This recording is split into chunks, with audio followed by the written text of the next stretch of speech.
大家好，欢迎回到宋说新语。我们上午的时候吧，给大家翻译了一个泰国电视台的一个节目，反响还是不错的确实也比较费劲泰语我是一窍不通，只能靠软件和机器，还要靠谱的。那我个人的经验呢，还是要用这些大的 AI 像 Cloud、ChatGPT， 反正我用的是收费版的，效果还是不错的但是其他我没试过，大家可以尝试一下。刚才我又看到了一个节目，是泰国的叫 Thai 8 TV， 就泰国8台，我不知道什么8台那讲了一个国会议员对这个事件的评论以及他们的采访，还是有一定的深度的就是比较具体。那对比来说大家知道这一次的地震实际上是缅甸地震，结果泰国好像是抢了风头一样。那缅甸到底地震的灾情是怎么样的呢？实际上传出来的消息很少甚至呢可能很多人是通过中国大陆去救援的这个相关的记者发回的消息。那泰国也可能缅甸我本身呢我不是很熟悉缅甸的主要电视台在网上我也没搜到，但是呢我搜到这么一个叫 Mien TV， 这应该也是一个缅甸的国际交流的频道。大家看到它的首页上都是什么视频就是几个小时今天的。你看到这些页面之后，你能感觉到缅甸是有过天灾吗？这个对缅甸老百姓来说是绕不过去的一个坎儿，这种天灾人祸的这种感觉没有全是总统在和别人通话然后还有什么演员获奖的就国际名流等等。所以这就是这种独裁集权的这种国家，它的这个媒体它这部现状虽然很多人对于泰国也觉得不够开放或者是比较腐败，但是泰国和缅甸这么一比那还是上下差出很多的。所以缅甸在泰国面前就不值一提了，简直就是确实是它这个内战比较严重的。这个军政府是不是也在接受联合国的制裁那后边我们来看一下，就是这个缅甸这个泰国8台的一个视频，以及呢网友的在整个救援过程中的一个直播的评论给大家一会儿看一下，做一个 react 好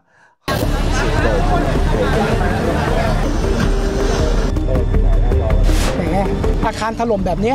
มีที่เดียวในกรุงเทพมหานครผมเองพร้อมกับสาธารณชนผมว่าทุกคนก็ตั้งข้อสงสัยได้ว่าสาเหตุเกิดมาจากอะไรแค่เห็นผมก็อึ้งแล้วครับแต่ว่าผมพูดไม่ได้จริงๆเราจะรีบนำตัวเหล็กทุกตัวอย่างเนี่ยไปตรวจสอบคุณภาพนะครับที่สถาบันเหล็กถ้าเป็นโรงงานที่ปิดโดนสั่งปิดอยู่ครับมันไม่ควรจะมีคนงานอยู่เยอะน่าจะมีแค่เจ้าที่รักษาความปลอดภัยระหว่างรอครับก็มีรถคันที่เป็นรถออกมาที่มีหักหัวรถออกมาคันนั้นน่ะจะมีถุงบิ๊กแบ็กอยู่อันใหญ่ๆถุงบิ๊กแบ็กเนี่ยผมถามว่านั่นคนอะไรเขาบอกว่าฝุ่นแดงมีคนขู่ผมเยอะเหมือนกันว่าจะเกิดอันตรายกับชีวิตผมไหมเพราะว่าผมเนี่ยคือเวลาโดนสั่งปิด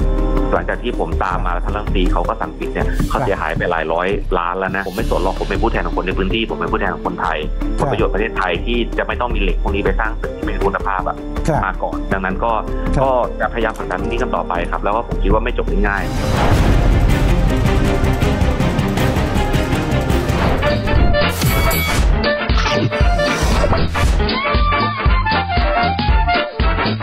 มาแล้วครับสวัสดีครับสวัสดีค่ะต้อนรับเข้าสู่รายการข่าวมันเคี้ยวเอาละครับวันนี้ข่าวมันเคี้ยวของเราเจาะลึกแน่นอนนะครับโดยเฉพาะประเด็นเรื่องของเหล็กว่าจริงๆแล้วมันคือเหล็กที่มีการอายัดหรือไม่เมื่อกี้ได้ยินเสียงสสชุติพงษ์พูดไปแล้วถูกต้องไม่ปล่อยแน่นอนนะครับ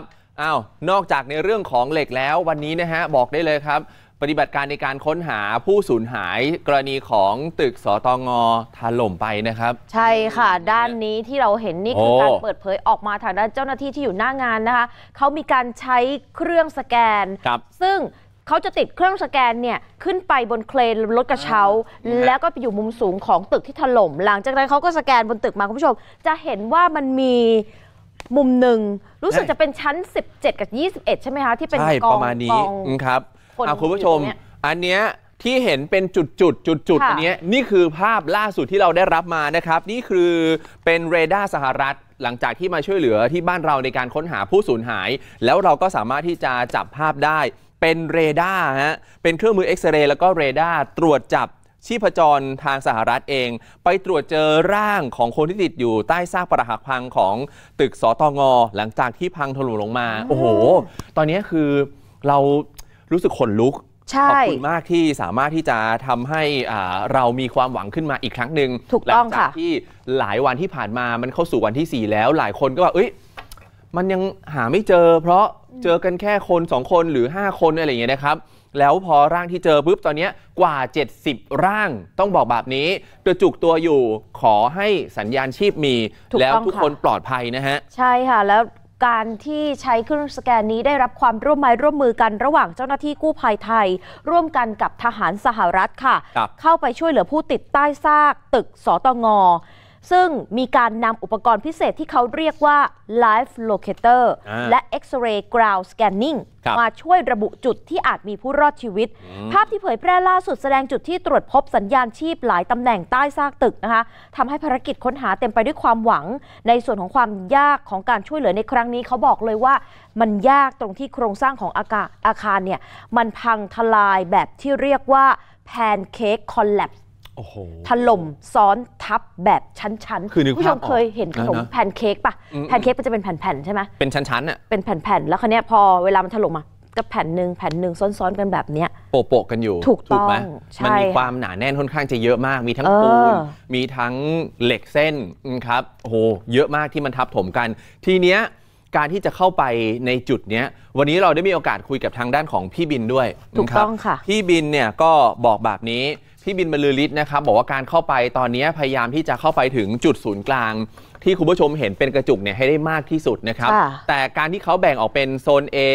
B C D เนี่ยพอมันอยู่ตรงกลางปุ๊บการเข้าไปตรงกลางอันนี้ถือว่ามีความเสี่ยงนะถูกต้องเจ้าหน้าที่เวลาจะเข้าไปเนี่ยมันไปอยู่จุดศูนย์กลางน้ำหนักของแต่ละจุดมันจะรับได้ไหมเนี่ยฮะ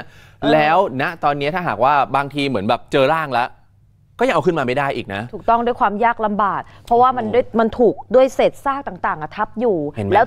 การทำหน้าที่ของทีมกู้ภัยที่ฉันได้มีโอกาสได้ฟังพี่เขาให้สัมภาษณ์กันนะคะเขาบอกว่าเราจะต้องเอากลับมาให้ครบนะคุณผู้ชมเพื่อมาระบุอัตลักษณ์บุคคลจะเว้นเอาไว้เศษชิ้นเนื้อเห็นเป็นเศษไม่เก็บมานี่ไม่ได้นะคะเขาทำงานกันละเอียดมากคุณผู้ชมและอย่างที่บอกว่าไอ้จุดที่มันถล่มเนี่ยโครงสร้างมันถล่มทับหลายๆชั้นซ้อนๆกันใช่ไหมคะดังนั้นเขาบอกว่าพี่ๆกู้ภัยเนี่ยเขาต้องใช้เครื่องเจาะพิเศษแล้วป้องกันการถล่มซ้ำค่ะการสื่อสารกับผู้รอดชีวิตเนี่ยมันเลยทำได้ยากต้องใช้เครื่องเคาะส่งสัญญาณหากันแล้วก็ใช้หุ่นยนต์นะคะแล้วก็มีอีกอุปกรณ์นึงที่เขาเรียกว่ากล้องส่องความร้อนนี่แหละค่ะตรวจจับความร้อนคือในการตรวจจับว่าใครอยู่ตรงไหนยังไงบ้างส่วนที่เห็นเนี่ยคือเราใช้โดรนใช่ไหมใช้โดรนในการตรวจจับความร้อนคือรถกระเช้าเข้าไปนะคะแล้วเขาก็ทำการสแกนตึกหลังจากนั้นก็เลยได้ภาพตามที่เราเห็นกันนะครับอย่างที่เห็นนี่ถือว่าเป็นสัญญาณที่ดีนะครับแต่เห็นพี่บินบอกว่ายากจริงๆครับทุกคนตอนนี้คือระมัดระวังกันอย่างมากลองฟังเสียงพี่บินพูดถึงเรื่องนี้หน่อยนะฮะไม่สามารถที่จะเข้าไปตรงนั้นได้นะเพราะว่าเมื่อคืนนี้ให้เวลาแล้ว10 ชั่วโมงเราก็ไม่เจอผู้ที่รอดชีวิตแต่ไม่เจ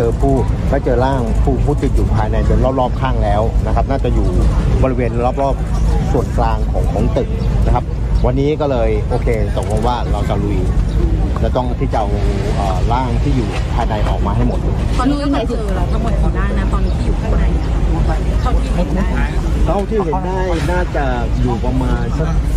70เท่าที่เห็นนะฮะเห็นจากอะไรคะพี่เห็นจากเครื่องสแกนผมว่ามันถ้าที่สแกนเห็นเนี่ยมันจะอยู่ระหว่างกลางเนี่ยมันก็อยู่จะกระจุกรวมกันผมไม่ทราบใจว่าเราไม่เห็นลิฟต์แต่เห็นแต่ร่างเห็นแต่ร่างผู้ที่ติดอยู่ภายในแต่นั้นเราก็ยังคิดว่าอาจจะมีปาฏิหาริย์1ในนั้นหรือ2ในนั้นหรือ3ในนั้นอาจยังจะมีชีวิตอยู่แต่นี่เราก็หวังว่าเป็นอย่างนั้นตอนนี้อุปสรรคความยากที่สุดคืออะไรในช่วงที่ผ่านมาแล้วมันที่คลายมากขึ้นหรือมันยังดูหนักขึ้นจริงๆแล้วเนี่ยอุปสรรคเนี่ยมันมีเกี่ยวกับเรื่องตึกเนี่ยมัน30 ชั้นเอาใจช่วยเลยนะครับคือณตอนนี้เจ้าหน้าที่เองที่ปฏิบัติหน้าที่อยู่เรารู้เลยว่าคุณมีความเสี่ยงสูงมากตอนนี้เขาจะเอาเครื่องจักรหนักเข้าไปครับคุณผู้ชมคือหลายคนบอกว่ามันยกได้ไหม ยกแบบคนละชิ้นก็ได้ยกคนละชิ้น2ชิ้นเนี่ยเดี๋ยวมันน่าจะออกมีคุณผู้ชมแบบใจร้อนแบบนี้เลยทำอะไรกันอยู่ยกออกเลยคนจะได้แบบอยู่ข้างล่างจะได้ช่วยเขาได้ทันรออะไรอยู่บอกแบบนี้คุณผู้ชมเคยเห็นอาจจะเห็นภาพแล้วแหละนะฮะวันนี้ทั้งในข่าวใหญ่ด้วยเห็นเจ้าหน้าที่มุดเข้าไปด้านล่างมีสุนัขเคนายเข้าไปซึ่งการเข้าไปมันยากจริงๆมันเสี่ยงอันตรายวันนี้เอาเครื่องจักรหนักเข้าไปครับจะยกเอาเหล็กเอาแผ่นปูนต่างๆขึ้นแล้วก็ให้สัญญาณพร้อมกันกับคนที่อยู่ข้างล่างที่เข้าไปค้นหาผู้ที่น่าจะรอดชีวิตหรือร่างของผู้สูญหายอยู่ข้างล่างมันต้องทำงานไปพร้อมกันใช่ค่ะมันจะสุ่ม4สุ่ม5เฮ้ยยกเลยโครมปุ๊บตรงอื่นก็ถล่มแล้วถ้ายังมีผู้รอดชีวิตอยู่ล่ะไปทับเขาใช่มันไม่ได้ค่ะถ้าบางคนที่บาดเจ็บต้องมีการวางแผนจะพ้นขีดอันตรายหรือแค่แบบปฐมพยาบาลแล้วยังรอดปรากฏว่าโดนเหล็กทับอะไรต่ออีกอันนี้เสี่ยงนะครับมีความสุ่มเสี่ยงมากทุกชีวิตมีความสำคัญวันนี้เห็นข่าวที่เมียนมาเนี่ยเขาผ่านไป72ชั่วโมงยังมีคนรอดชีวิตอ่ะใช่เราก็หวังแบบนี้เหมือนกันขอให้ที่เมืองไทยมีข่าวดีแบบนี้นะฮะและภาพที่เราได้เห็นไปพร้อมๆกันกับคุณผู้ชมเนี่ยเป็นการทำงานของเจ้าหน้าที่เราใช้วิธีการซูมกล้องเข้าไปนะคะคุณผู้ชมคือจริงๆเนี่ยเราอยู่รอบนอก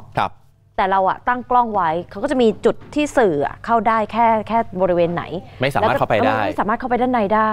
มันรบกวนการทำงานของเจ้าหน้าที่นะเพราะฉะนั้นเนี่ยสื่อจะอยู่ข้างนอกอยู่ในจุดที่เขาจัดไว้ให้ครับไม่สามารถไปรบกวนการทำงานของเจ้าหน้าที่ได้แม้แต่กู้ภัยเองถ้าใครจะเข้าไปก็ต้องมี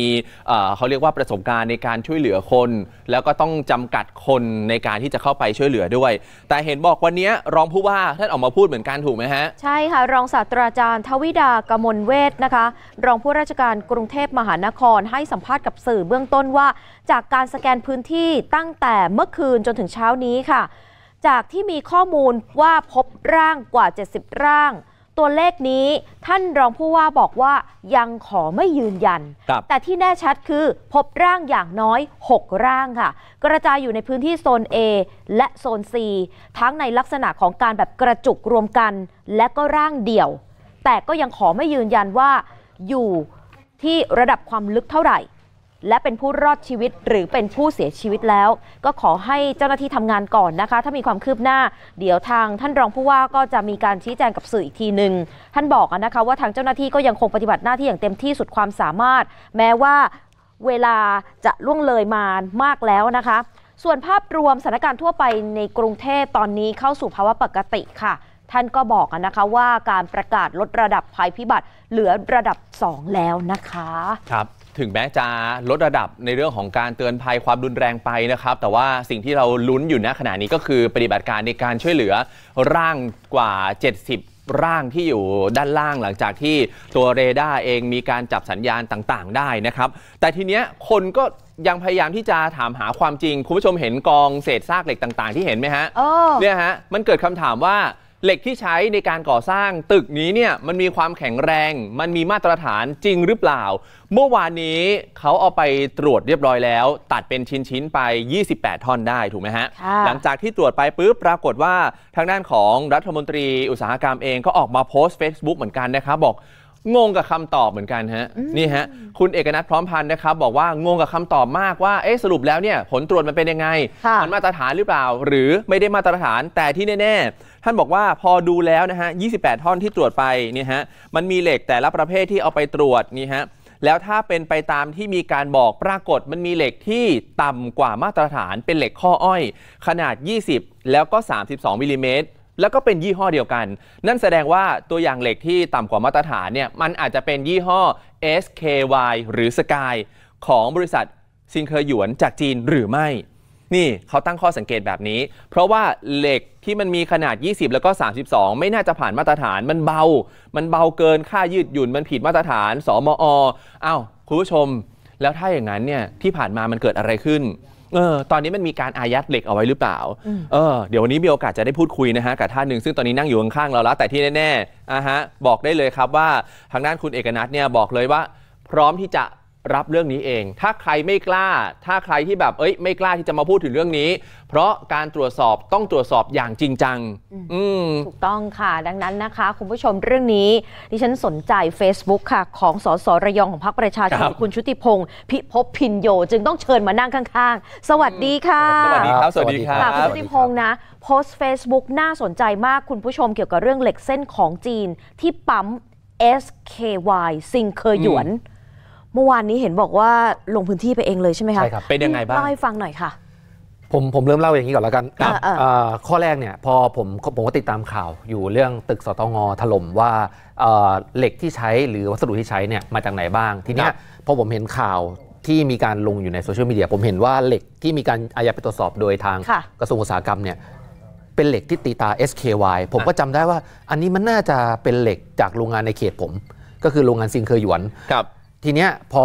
เราเองก็คิดว่าจะเป็นตรงนี้ผมก็เลยชวนผู้ช่วยว่างั้นเดี๋ยวเราไปดูกันดีกว่าว่าที่โรงงานเขาเป็นยังไงเพราะว่าผมทราบว่าโรงงานนี้ถูกทางท่านรัฐมนตรีสั่งปิดไปตั้งแต่ปลายปีที่แล้วเราก็เลยไปดูกันปรากฏว่าคือไปถึงเราก็ไม่ได้เตรียมแผนอะไรครับเราก็แค่อยากไปดูว่าหน้าโรงงานที่โดนสั่งปิดจะเป็นยังไงลองจินตนาการภาพโรงงานที่โดนสั่งปิดมันต้องเป็นไงมันก็ต้องปิดมีป้ายถูกปิดถูกมีคำสั่งหรืออะไรก็ตามแต่ไม่มีคนมาทำงานครับความเป็นจริงคือผมไปเห็นเนี่ยหนึ่งคือรถจอดเต็มรถมอเตอร์ไซค์เนี่ยจอดเต็มพื้นที่แล้วก็มีคนเดินพลุกพล่านใส่หมวกเซฟตี้เฮลเมตเดินอยู่ข้างในแล้วก็มีรถยนต์แล้วก็มีคนจีนเดินขวักไขว่อยู่ข้างในผมก็บอกว่ามาขอพบผู้บริหารครับอยากเข้ามาขอดูเรื่องเหล็กทางเจ้าที่สาธารณสุขปลอดภัยเขาก็ถามผมว่าเป็นใครมาจากไหนมาจากไหนผมก็ พูดตรงๆเลยผมสสพื้นที่ครับระยองสสระยองเขาก็แบบเขาก็โทรศัพท์ไปหาบุคคลท่านหนึ่งที่เขาบอกทางคนที่รับโทรไปเขาบอกว่าท่านผู้การให้ถามว่าเป็นใครผมก็ถามผู้การจังหวัดระยองเหรอเขาบอกไม่ใช่ครับผู้การของที่นี่ผมก็ถามว่าผู้การของที่นี่ใช่ท่านนาวาอากาศเอกท่านนั้นใช่ไหมเขาบอกใช่ครับผมบอกว่าก็บอกไปเลยว่าสสที่เคยเจอกันในกรรมธิการนั่นแหละแล้วเขาบอกเดี๋ยวเขาถามผู้บริหารให้แล้วเขาก็เดินหนีหายไปเลยไม่ยุ่งกับผมอีกผมก็รู้แล้วว่าถ้าเป็นคือผมรู้จักโรงงานนี้ดีเนาะนาวาอากาศเอกท่านนี้มีความสำคัญชะไหนกับโรงงานนี้คะเขาเป็นที่ปรึกษาโรงงานนี้ครับเป็นที่ปรึกษาเคยมาในกรรมธิการการอุตสาหกรรม1 ครั้งเคยเจอกันครับเพราะว่าผมเรียกมาสอบตอนเคสที่โรงงานแห่งนี้ไฟไหม้แล้วทีเนี้ยพอเขาไปผมก็รู้แล้วว่าเขาคงไม่ให้เข้าซึ่งเป็นอำนาจเขาอันนี้ต้องให้ความเป็นธรรมเขาไม่ให้ผมเข้าอยู่แล้วแหละแล้วก็เข้าไม่ได้ผมก็ไม่เป็นไรผมก็รออยู่ข้างหน้าผมก็อยากรู้เขาจะมาตอบผมยังไงผมอยากไปดูความจริงสดๆที่เขาไม่ได้เตรียมไม่ได้แจ้งล่วงหน้าอยู่ๆผมก็โผล่ไปพอผมออกมารออยู่ปุ๊บก็คนที่เดินพลุกพล่านหายหมดคนเดินพลุกพล่านหายหมดเลยเดี๋ยวมันมีประตูมิติอะไรหรือเปล่าคะไม่ทราบครับหายหมดทั้งคนจีนหรือคนต่างด้าวที่อยู่ตรงนั้นหายเรียบครับโอเคผมก็รอสักพักมีรถ10 ล้อได้รถ18 ล้อถ้าเกิดผมเห็นมีในอินเสิร์ตอยู่จะเป็นรถ18 ล้อที่ขับเอาหัวหันออกมาผ่านเนี่ยแล้วก็ส่งใบขนมาให้กับเจ้าที่อยู่ข้างหน้าเฮ้ยขนอะไรภาพนี้เลยใช่ไหมคะนี่เลยคือเขาขนอะไรผมก็ถามอันนี้ขนอะไรเนี่ยเขาบอกฝุ่นแดงคืออะไรใช่ไหมครับฝุ่นแดงก็คือมันเป็นปกติถ้าเกิดหาคลิปที่แบบมีการตีเหล็กตอนร้อนๆเนี่ยมันจะมีผงเหล็กกระเด็นออกฟึบออกมานั่นคือฝุ่นแดงอันนั้นคือฝุ่นแดงก็เป็นเศษวัสดุจากการหลอมเหล็กถ้าอย่างนั้นแปลว่ายังมีการผลิตเหล็กอยู่ด้านในผมไม่ทราบเพราะว่าถูกสั่งห้ามผลิตอยู่แล้วถ้าเกิดถูกสั่งห้ามผลิตตั้งแต่เดือนธันวาคำถามคือที่ยังขนเหล็กที่เป็นฝุ่นแดงออกไม่หมดเนี่ยเพราะอะไรผมก็โทรถามอุตสาหกรรมจังหวัดเพราะผมแจ้งไว้แล้วว่าผมจะมาอุตสาหกรรมจังหวัดเขาบอกว่าไม่ได้อายัดฝุ่นแดงน่าจะขนได้ผมก็แบบแต่มันไม่ได้ผลิตแล้วมันจะขนฝุ่นแดงมาไหมไม่เป็นไรผมไม่มีอำนาจตรวจผมก็ดูแล้วเขาก็ขับรถออกไปแล้วรถคันนี้ขับออกไปแล้วไม่นานแป๊บเดียวก็ขับกลับมา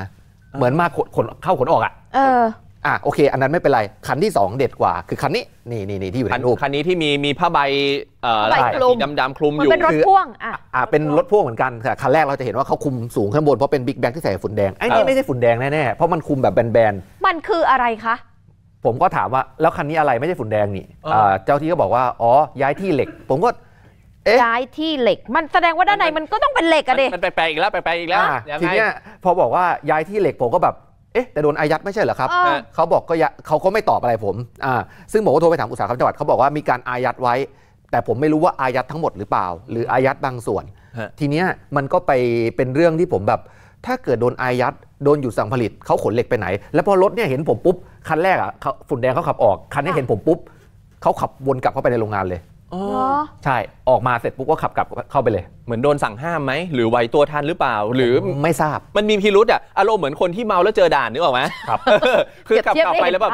แล้วเจอด่านปุ๊บแล้วเฮ้ยด่านว่าเฮ้ยเอาไงดีวะไม่ไปดีกว่ากลับเลยเดี๋ยวกลับอันนี้ก็เหมือนกันอันนี้คือพิรุธที่ผมเห็นเฉพาะที่ไปเมื่อวานแล้วคือการไปไม่แจ้งเนี่ยข้อดีมันมีอยู่อย่างหนึ่งคือผมแจ้งผู้มีส่วนรับผิดชอบที่เกี่ยวข้องก็คืออุตสาหกรรมจังหวัดแล้วก็พยายามจะแจ้งท่านรัฐมนตรีแล้วด้วยนะแต่ท่านรัฐมนตรีคงยุ่งกับเรื่องเหล็กที่ตึกสตง.ผมไม่ติดอันนี้ผมเข้าใจท่านแต่ผมเนี่ยอันนี้พื้นที่ผมต้องทำงานของผมใช่ไหมอุตสาหกรรมจังหวัดพอทราบว่ามีรถเหล็กนี้ปุ๊บเขาส่งเจ้าหน้าที่มาเดี๋ยวนั้นเลยเขาบอกว่าอีกครึ่งชั่วโมงเจ้าหน้าที่จะรีบไปนะเพราะว่านี้มันผิดปกติแล้วผมก็ระหว่างนั้นผมก็รอแล้วผมก็ดูไปเรื่อยๆว่าจะมีอะไรเจ้าที่มาคราวนี้เป็นเจ้าที่จา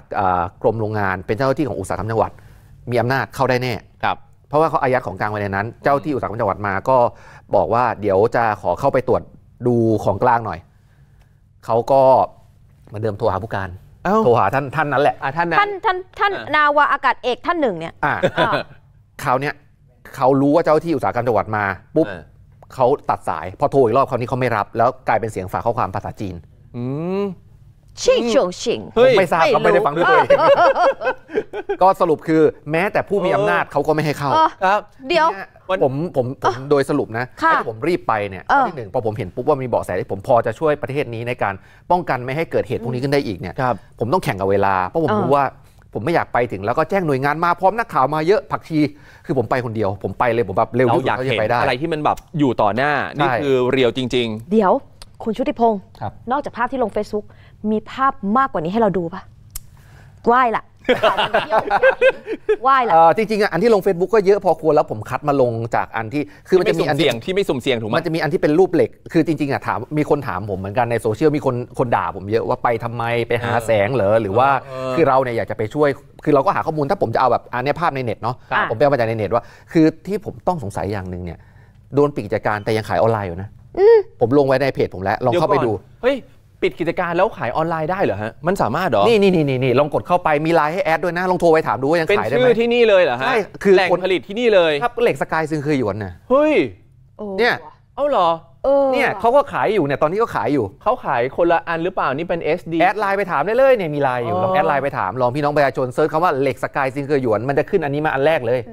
หรือมันเป็นดีลเลอร์เปล่าดีลเลอร์แล้วเขาเอาจากไหนเขาเขียนอยู่ว่ารับในระยองเอาเหรอหรือก่อนหน้าไฟไหม้หรือเปล่ามันเนี่ยขายอยู่ตอนนี้เลยแล้วไม่แล้วคือเขาสต็อกไหนสต็อกเหล็กมันไม่ใช่ง่ายๆนะครับมันใหญ่มันหนักมันต้องใช้โกดังแบบไหนเอาอย่างนี้ทีเนี้ยแล้วถ้าเขาขายออนไลน์ได้อุตสาหกรรมจังหวัดไม่รู้เหรอฮะตรวจสอบกันสิเรื่องนี้คือมันเหตุอันนี้มันเพิ่งเกิดเมื่อวานพอผมเจอพิรุธแล้วผมรีบสืบเนี่ยมันก็ได้แบบนี้แต่จริงๆถ้าเกิดผมจะไม่ต้องไปตรงพื้นที่แล้วก็ชี้เป้าว่ามีตรงนี้อยู่ก็ได้นะแต่คือผมอยากไปเห็นว่าแล้วเขาขนเข้าขนออกอะไรกันยังไงทีเนี้ยเขาไม่ให้ผมเข้าไปดูเหล็กผมอยากดูว่าเหล็กข้ออ้อยของเขามันติด SKY ไหมจะได้ชัวร์ว่ามันเหล็กของซีรีส์อยู่จริงๆแต่ผมเห็นหมวกพนักงานมันติด SKY อยู่แล้วมันใช่แหละมันน่าจะใช่ถูกแต่พอเขาไม่ให้เข้าผมก็พยายามจะชำเลืองมองดูข้างนอกไม่รู้ว่ามีภาพหรือเปล่าแต่ผมลงไว้ในเพจผมแล้วมันจะเป็นเหล็กที่เขียนเป็นสีขาวแดงอันนั้นน่ะคือไอ้ที่เขาไว้เขียนเข้าเขียนออกคือโรงงานเนี่ยขี้งกไม่ยอมซื้ออะไรเลยเหล็กยังเผาเองเลยไม่ใช่เหล็กไอ้อิฐที่ใช้ทำโรงงานเขายังเผาเองเลยดูหน่อยได้ไหมมันจะเป็นภาพคือผมก็ไปพยายามหาว่าเหล็กที่อยู่ตรงนั้นผมก็เดาว่าไอ้เนี่ยใช้เหล็กข้ออ้อยทำโรงงานทำเองแน่นอนอันนี้แหละอันนี้แหละผมเห็นก็ SKY เหมือนกันนี่แสดงเนี่ยคืออันที่ผมไปดูหน้าโรงงานคือมันตรงกับอันนี้ดังนั้นเนี่ยเหล็กอันนี้มันของ SKY แน่เมื่อวานไปเนี่ยวัตถุประสงค์ผมคือจะไปดูว่าเหล็กของโรงงานมันคือ SKY จริงไหมแล้วก็จริงทีนี้ไอ้ SKY เหล็กเนี่ยไปเก็บตัวอย่างมันไปโผล่สตง.ที่ตึกถล่มได้ยังไงอะคะเขาก็ขายออนไลน์ขนาดนี้ต้องถามว่าใครไปซื้อบ้างดีกว่าคำถามคือตึกไหนที่ใช้โอเคเพื่อความเป็นธรรมเนาะผมก็ไม่ได้ปักปั๊มเขาไม่ได้ปักปั๊มแต่เมื่อมีการตรวจสอบเมื่อวานแล้วว่าเหล็กมันไม่ได้มาตรฐานและเป็นเหล็กของตรานี้คำถามคือไม่ได้มาตรฐานชิ้นนี้ไม่ได้มาตรฐานก็ทิ้งเหรอไม่ใช่มันเป็นการตรวจสอบถ้าใน100 ชิ้นนั้นมี10 ชิ้นที่ไม่ได้มาตรฐานคำถามคือเราจะใช้อีก90 ชิ้นที่เหลือหรือจะทิ้งทั้งล็อตมันก็ต้องทิ้งมันต้องเทียบไม่มาตรฐานไม่ได้ก็ต้องทิ้งดิทั้งล็อตดิใช่แต่คำถามคือทิ้งหรือเปล่าแต่อันนี้มันเอามาสร้างแล้วแสดงว่าไอ้เหล็กล็อตนี้ขนาด20และ32มิลลิเมตรซึ่งเป็นเหล็กสำหรับโครงสร้างขนาดใหญ่มีปัญหาและถูกขายไปเมื่อไหร่ไม่รู้อาจจะขายไปนานแล้วมันไปอยู่ในตึกไหนบ้างโอ้โหอันนี้น่าคิดมันน่าคิดตรงนี้บอกเลยน่าคิดต้องตรวจสอบ มันมีเรื่องเหลื่อมเรื่องเคลื่อนของเวลานะใช่ไม่ต้องตกใจเสียงกระดิ่งนะคะผมก็อะไรจะถามเลยว่าผมหมดเวลาแล้วเหรอจะได้วันดีจะไปแล้วไม่ใช่คือมันเป็นเรื่องที่น่าสนใจครับคื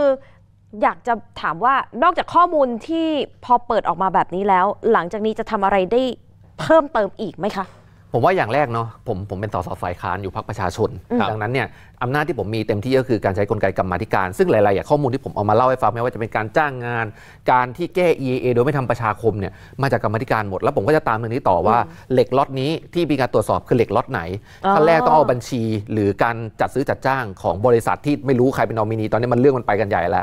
มาดูว่าเขาซื้อเหล็กล็อตนี้จากช่วงเวลาไหนและเอาไปสัมพันธ์กับบัญชีลูกค้าของบริษัทที่ขายเหล็กล็อตนี้ออกไปเพื่อตามหาเหล็กล็อตนี้ให้หมดคือถ้าเกิดเราโฟกัสแค่ว่ามันไม่ได้มาตรฐานแค่เหล็กล็อตนี้นะก็ต้องตามว่าเหล็กล็อตนี้ผลิตพร้อมกันกี่เส้นขายไปให้กับใครบ้างเราจะได้เจอว่าสุดท้ายแล้วเหล็กไม่ได้มาตรฐานล็อตนี้มันอยู่ที่ไหนถูกเอาไปสร้างตึกไว้เสร็จเรียบร้อยแล้วหรือเปล่าถูกเอาไปสร้างอะไรบ้าง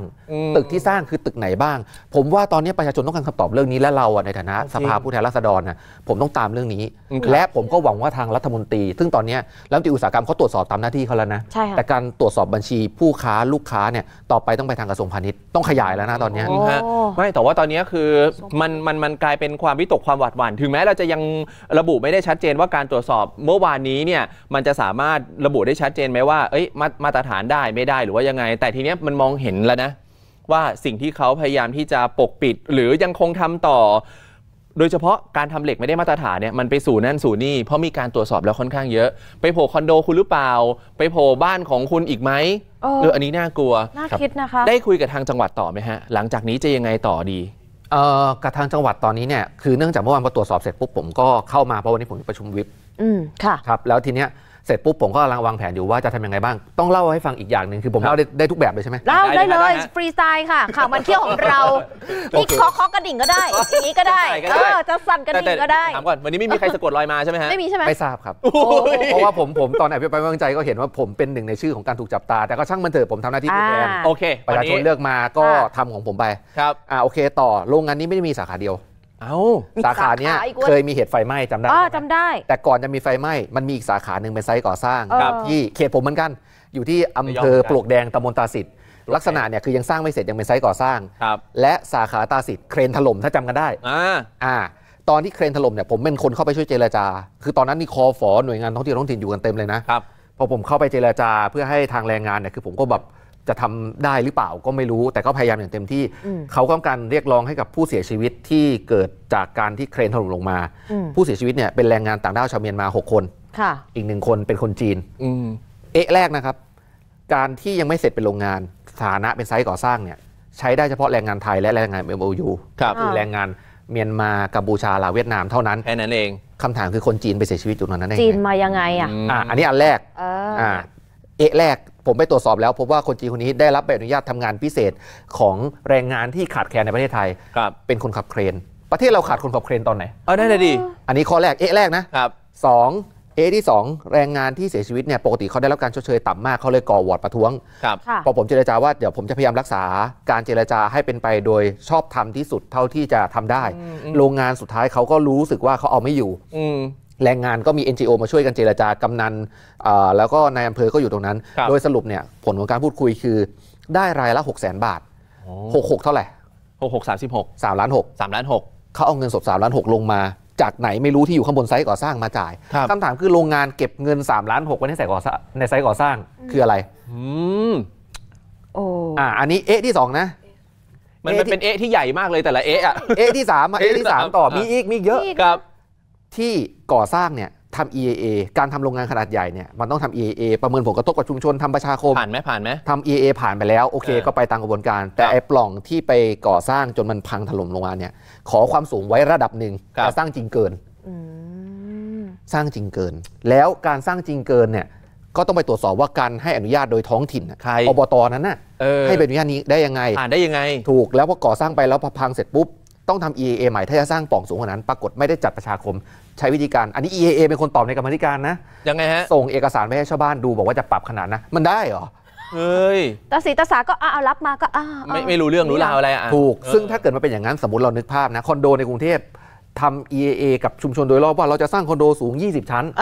ชาวบ้านรับทราบว่าจะมีคอนโด20 ชั้นและแอบส่งเอกสารตามหลังไปว่าจะแก้ EAA ให้เป็นคอนโด50 ชั้นถ้าเอาหลักเกณฑ์นี้มันก็ต้องทำอย่างนี้ได้ดิโอ้แบบนี้มันมีช่องโหว่เยอะมากเลยนะของบ้านเราที่มันทำให้แบบเขาจะสามารถทำอะไรก็ได้ครับใครจะต้องมาดูแลตรงจุดนี้ฮะถ้าอย่างนั้นจริงๆแล้วมันมีหน่วยงานที่กำกับดูแลแล้วก็มีกฎหมายที่ถ้าเกิดบังคับใช้อย่างทันท่วงทีเนี่ยก็คงจะทำงานได้อยู่แล้วเนาะเอาง่ายๆอย่างเรื่องเหล็กตกมาตรฐานกลับมาเรื่องเหล็กก่อนแล้วกันเพราะว่าเดี๋ยวมันจะขยายประเด็นไปเยอะไอ้เรื่องเหล็กตกมาตรฐานเนี่ยคำถามคือเหล็กพวกนี้ผ่านมอก.นะครับเหล็กพวกนี้ผ่านมอก.คำถามคือเหล็กที่ผ่านมอก.เกิดเหตุแบบนี้ขึ้นได้ยังไงนี่ข้อแรกได้ยังไงคะดังนั้นต้องถามซึ่งอันนี้ต้องถามกันจริงๆว่าการให้มอก.และการไปสุ่มตรวจซ้ำเกิดขึ้นบ่อยแค่ไหนอันเนี้ยเป็นงานราชการแล้วตอบกันเองได้เลยมอก.นี่คือการที่มันจะผ่านมันต้องผ่านการตรวจรอบแรกแล้วหลังจากนั้นเนี่ยเป็นหน้าที่แล้วเขาต้องเข้าไปตรวจที่โรงงานที่ผลิตถูกไหมใช่ครับมันเหล็กมันจะมีตีตามอก.ออกมาก็จริงแต่ถ้าไม่มีการตรวจมันขั้นตอนการผลิตไม่ได้มาตรฐานนั่นก็เท่ากับว่าเหล็กไม่มีคุณภาพครับโอ้คือตอนนี้พูดง่ายๆเนาะด้วยความสัตย์จริงผมเนี่ยรออยู่ว่าผมจะช่วยอะไรประเทศชาติกับเรื่องแผ่นดินไหวครั้งนี้ได้บ้างเพราะว่าผมเป็นสสต่างจังหวัดอยู่ในเขตที่แบบไม่ไกลจากกรุงเทพแต่ว่าก็ไม่รู้จะช่วยอะไรผมเห็นว่ามีเรื่องซิงเคอร์หยวนเนี่ยเกิดขึ้นมาผมก็เลยรู้สึกว่าผมคงช่วยเรื่องนี้ได้บ้างผมมีเวลาสั้นมากที่จะไปให้เห็นก่อนที่ผักชีมันจะโรยหน้าอันนี้พูดกันตรงๆเนาะผมก็ทำได้เท่านี้ที่เหลือเนี่ยผมจะตามกับหน่วยงานรัฐว่าการตรวจสอบเรื่องมาตรฐานการออกมก.และการควบคุมทั้งเรื่องของการให้ใบอนุญาตกับโรงงานอันนี้เขาได้ BOI นะสิทธิพิเศษนะแล้วเข้ามาเนี่ยคือทำลายเหล็กไทยพินาศทั้งองค์คาพยพเลยนะเรียกว่าคือเขาเรียกว่าอะไรฮะลวนทั้งระบบถูกไหมถูกลวนไปหมดเลยมลพิษก็เยอะคือเหล็กอ่ะมันจะมี2ระบบที่ราคาเหล็กจะแพงหน่อยเขาเรียกว่าเหล็กแบบ EAF เป็น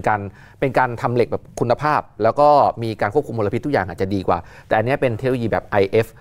เนี่ยมันเป็นเทคโนโลยีแบบเก่าที่ควบคุมสภาพเหล็กได้ไม่ดีเท่าแต่ต้นทุนการผลิตต่ำแล้วโรงงานแบบนี้ได้ BOI มาเอาอุตสาหกรรมที่เขาโละทิ้งจากประเทศที่ไม่ต้องการแล้วมาตั้งในประเทศเรา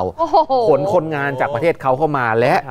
เข้ามาทำตรงนี้เนี่ยกลายไปว่าโรงงานเข้ามาอุตสาหกรรมสร้างมลพิษมีขยะตามมาจ้างงานก็เอาคนประเทศตัวเองกับประเทศเพื่อนบ้านมาแล้วการที่เข้ามาทำงานนะอันเนี้ยผมคิดว่าอภิปรายไม่ไว้วางใจถ้าเกิดท่านผู้ชมมีโอกาสไปลองดูอภิปรายไม่ไว้วางใจของสส.สิทธิพลวิบูลย์ธนากุลเขาเอาแรงงานที่ไม่ใช่เป็นแรงงานปกติคือแรงงานในรายผลิตเนี่ยก็ใช้ไม่ได้นะคนจีนแต่เขาเอาคนฟรีวีซ่ามาทำกลายเป็นฟรีวีซ่า90 วันเนี่ยเข้ามาอยู่ในรายผลิตแล้วก็ทำงานกลายเป็นว่าจ้างคนไทยก็ไม่จ้างเปิดร้านอาหารขึ้นมาก็คือแบบว่าสแกนเงินหยวนกลับบ้านเขาได้เลยกลายเป็นประเทศเราได้อะไรจากการทำงานแบบนี้มีแต่ความเสียหายไงมันพังหมดแล้วแต่ทีนี้ถามหน่อยฮะเพราะสุดท้ายตอนนี้เรามองว่ามันมีมอก.ถูกไหมมอก.ทีนี้มอก.มันโยงไปที่ตึกพอที่ตึกการตรวจรับมอบเหล็กต่างๆพวกนี้มันจะโบยไปให้คนที่ตรวจรับมอก.ได้ไหมหรือต้องเป็นคนที่อยู่ที่สตง.ความผิดมันจะบอกตอบได้หรือยังคะว่าขั้นตอนไหนว่ามันจะอยู่ไหนต้องรับผิดชอบผมว่าสตง.เขาเก่งเรื่องตรวจสอบกว่าผมอีกนะพูดกันตรงๆนะสตง.เนี่ยเขาน่าจะเก่งเรื่องตรวจสอบมากกว่าผมอีกแล้วสตง.เขาควรจะรู้ว่ามันผิดตรงไหนบ้างอะไรยังไงบ้างแต่ถ้าถามผมนะฮะเรื่องมอก.เนี่ยอุตสาหกรรมดูแลแต่ว่ากระบวนการทั้งหมดไม่ว่าจะเป็นการที่หาผู้รับเหมาการจ้างผู้รับเหมาเหล่านี้เข้ามาการตรวจสอบคุณภาพวัสดุหลักการทางวิศวกรรมคือผมไม่อยากจะโยนทุกอย่างไปที่โรงงานเหล็กเพียงแต่ย้ำอีกครั้งมันเป็นโรงงานที่อยู่ในเขตผมเลยไปเริ่มจากตรงนั้นคือมันต้นทางอยู่ตรงนั้นไงใช่ทีเนี้ยกระบวนการทั้งหมดตั้งแต่ต้นที่สร้างตึกรัฐใช้เหล็กแบบไหนมันเป็นสัญญาที่ผู้รับจ้างก่อสร้างต้องตอบและอีกอย่างหนึ่งที่ผมคิดว่าจริงๆให้สัมภาษณ์มาหลายรายการแต่เล่าที่นี่ก็ได้ครับนอกจากเรื่องการที่จะไปตรวจสอบผู้รับเหมาที่กำลังขนเอกสารหนีอะไรก็ตามแต่แบบนี้นะอีกอย่างหนึ่งที่ผมว่าต้องตรวจสอบคือบริษัทให้คำปรึกษาบริษัทให้คำปรึกษาเนี่ยคือผู้ที่คอยชี้ช่องว่าอะไรทำได้ไม่ได้คอยให้คำปรึกษาคอยตอบนู่นนั่นนี่บริษัทคอนซัลท์ต้องไปเช็คว่าบริษัทคอนซัลท์ที่ทำตึกสตง.เนี่ยเป็นใครครับแล้วการตรวจสอบของเขาเนี่ยเข้มข้นแค่ไหนแล้วมีการขยายผลได้อย่างไรบ้างที่จะทำให้เรารู้ว่าการตรวจสอบมันเข้มข้นจริงหรือเปล่าสสชุติพงศ์จะเจอต่อไหมคุณชุติพงศ์พูดแบบนี้นะทำให้เจ๊บมาต่อมกระตุ้นเลยเพราะว่าก่อนที่เจ๊บจะเข้าข่าววันนี้จะได้ยกหูหาคุณอัจฉริยะเรืองรัตนพงศ์แกก็ตรวจสอบเดินหน้าไปยื่น DSI เหมือนกันนะมีข้อมูลบางอย่างเกี่ยวกับเรื่องอะไรใต้โต๊ะแบบเนี้ยมีไหมในใจย้ำอีกครั้งว่าผมเนี่ยเริ่มจากการดูเหล็กที่ถูกใช้เป็นหนึ่งในโครงสร้างคือโครงสร้างในโครงสร้างนั้นน่ะผมไม่ทราบว่าปูน ไม่ทราบว่าเหล็กไม่ทราบว่าแบบไม่ทราบว่าการควบคุมการก่อสร้าง ไม่ทราบว่าการเจรจาระหว่างรัฐกับคู่ค้าและคู่ค้าไปสู่บริษัทรับเหมาเนี่ยมันเอาที่ผมบอกทั้งหมดเนี่ยถ้าตรวจทั้งหมดเราคงจะได้รู้ว่าหน่วยงานใดที่ต้องกำกับช่วงใดบ้างที่มีการละเว้นการปฏิบัติหน้าที่ย้ำอีกครั้งมันเรื่องเหล็กเนี่ยเป็นแค่ปลายของภูเขาน้ำแข็งและถ้าเกิดสมมุติว่าการควบคุมทุกอย่างให้เป็นไปตามมาตรฐานเหตุการณ์แบบนี้ก็คงไม่เกิดดังนั้นเนี่ยต้องไปรีเช็คมาตรฐานใหม่ทุกครั้งเพราะตอนนี้ถ้าเหล็กพวกนี้มันไปเป็นแกนโครงสร้างของตึกที่อยู่ในพื้นที่ที่เสี่ยงแผ่นดินไหวหรือเสี่ยงเกิดการเลื่อนของพื้นที่อีกมันจะต้องมีใครรับผิดชอบกับเรื่องนี้บ้างถูกต้องเลยเชื่อเรื่องไสยศาสตร์ไหมฮะไม่เชื่อครับที่ตรวจสอบอยู่นี่คือเหล็กไหลนะมันไหลได้มันไหลไปไหลมาจากจุดแรกเนี่ยตอนนี้ไหลไปหลายที่เลยน่าจะเป็นเกี่ยวกับไสยศาสตร์ด้วยน่าจะเป็นการค้าเชิงพาณิชย์และการทำกำไรครับไม่แต่พอฟังถึงตรงนี้เรารู้สึกว่าเฮ้ยมันเหมือนเอาเห็นคุณค่าคนที่จะไปใช้ตึกไหมอะเห็นความเป็นมนุษย์ไหมอะถ้าสมมติว่ามันยังมีเรื่องของขบวนการอะไรแบบนี้ที่ซ่อนอยู่ซึ่งเราไม่รู้ต้องรอให้เจ้าหน้าที่มาตรวจสอบถูกไหมคะครับเรื่องใหญ่นะก็จริงๆแล้วอ่ะผมเชื่อโดยบริสุทธิ์ใจว่าถ้าเราอยากให้ประเทศเราดีกว่านี้อยากให้ประเทศเราเป็นประเทศที่พัฒนาแล้วการยกระดับมาตรฐานต่างๆผมไม่ได้กีดกันอุตสาหกรรมผมไม่ได้กีดกันโรงงานแต่โรงงานมีทั้งดีและไม่ดีถ้าฟิลเตอร์ของภาครัฐในการควบคุมบังคับใช้กฎหมายและตรวจสอบอย่างจริงจังเขาทำอย่างเต็มที่เพื่อให้โรงงานที่มีมาตรฐานได้รับการสนับสนุนจนเติบโตจ้างงานคนไทยส่วนโรงงานไม่ดีก็ไล่ปิดไปให้หมดไม่ต้องกลัวเรื่องผลกระทบทาง GDP หรอกถ้าเรามีแต่นักลงทุนที่มีแต่ GDP แต่ไม่ได้อะไรกับพื้นที่เลยเราอยากได้เรื่องพวกนี้อยู่ในประเทศเราหรือเปล่านี่ข้อที่1ดังนั้นขอให้นักลงทุนสบายใจใครที่เป็นนักลงทุนที่ตั้งใจสร้างมาตรฐานที่ดีควรจะได้รับการส่งเสริมอย่างที่2การตรวจสอบเอาจริงแค่ไหนอันนี้ก็พูดตรงๆผมผ่านรัฐมนตรีอุตสาหกรรมมา2คนแล้วนะครับทางรัฐมนตรีเอกนัทเนี่ยเขาดูเอาจริงเอาจังเขามีทีมสุดซอยที่เขาทำเต็มที่แต่อย่างไรก็ดีเนี่ยผมก็อยากจะให้ทำเต็มที่ที่สุดในการขยายผลข้ามไปยังที่ผมพูดตะกี้เรื่องกระทรวงพาณิชย์ผมก็อยากดูว่ากระทรวงพาณิชย์เนี่ยจะตรวจหาจนเจอเรื่องของว่า DBD ไปดูบัญชีการค้าขอเรียกมาดูเลยว่าคุณขายให้ใครบ้างแล้วไปตรวจเหล็กล็อตนั้น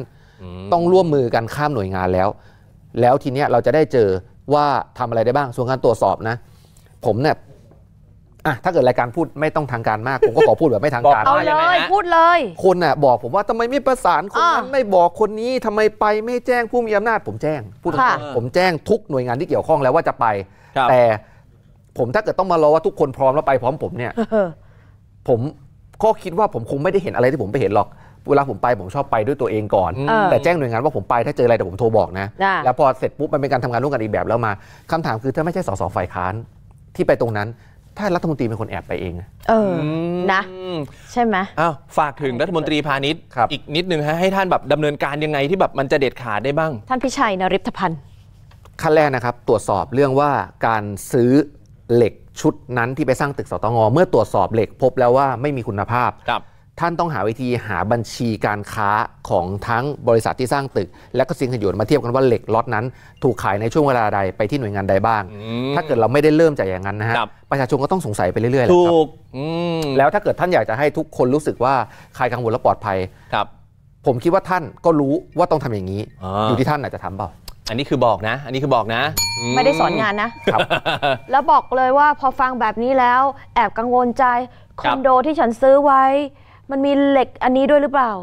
ใช่มันกังวลไปหมดเลยฝากตรวจสอบด้วยละกันนะครับนอกจากฝากตรวจสอบแล้วฝากนะครับมีบริการมาไหมครับเดี๋ยวฝากดูแลหน่อย